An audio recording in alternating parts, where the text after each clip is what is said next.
رمضان يدنو يا سعادة خافقي،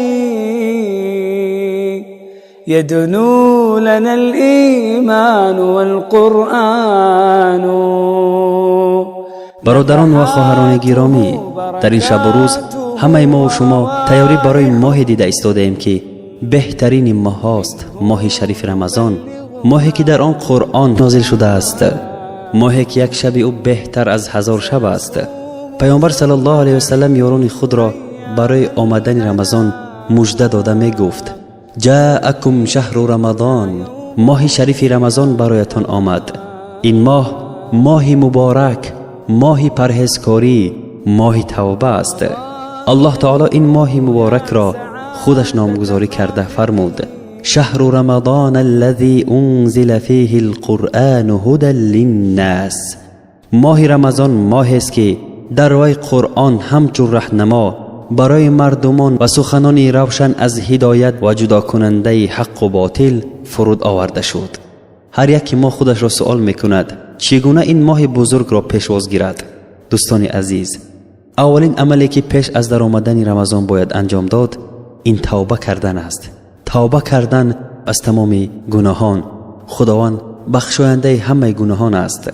خداوند میفرماید: قل یا عبادی الذین اسرفوا علی انفسهم لا تقنطوا من رحمت الله ان الله یغفر الذنوب جمیعا انه هو الغفور الرحیم.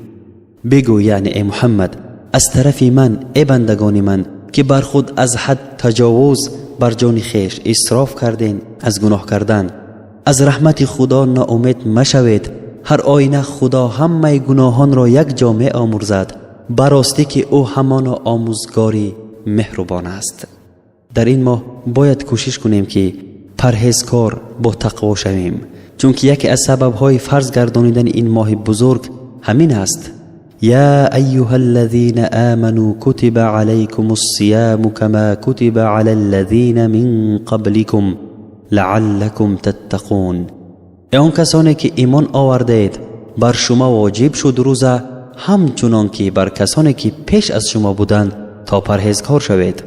برادران و خواهران عزیزم، باید که روزه گرفتن و نماز خواندن در این ماه مبارک خالصانه برای الله باشد، نه برای مردم، تا اینکه این ثواب بزرگ را بهره مند شویم.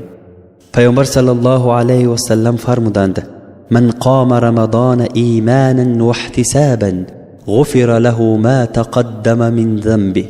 هر کس که رمضان را از روی ایمان و اخلاص روزه گیرد، گناهان گذشته‌اش آمرزیده می شوند. خداوند ما و شما را نصیب این ماه مبارک گرداند. این بود مختصرا درباره پیشواز گرفتن ماه رمضان.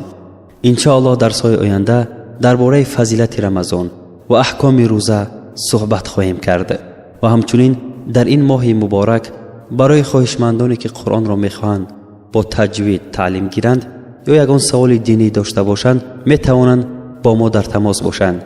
این رقم شماره ما. نام کانال ما در همه وسایل اینترنتی بخاری تاجیکستان تیوی. الله تبارک و تعالی عملهای ما و شما را خالص گرداند و با درگاهش قبول کند. اللهم اغفر لنا جدنا وهزلنا وخطأنا وعمدنا وكل ذلك عندنا. اللهم اجعلنا لك ذكارين، لك شكارين، لك رهابين، لك مطواعين، لك مخبتين، إليك أواهين منيبين. اللهم تقبل توبتنا واغسل حوبتنا وأجب دعوتنا وسدد ألسنتنا واسلل سخيمة صدورنا وانزع الغل والحقد والحسد من قلوبنا. عصيناك فأمهلتنا وأطعناك فشكرتنا وإن عدنا إليك قبلتنا. رب كريم، رب شكور، رب غفور. رب ما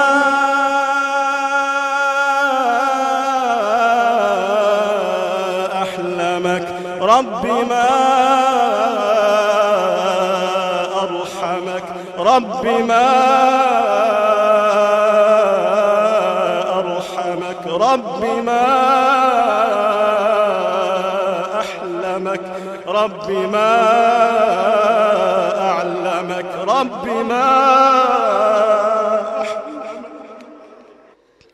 رب ما أحلمك رب ما أرحمك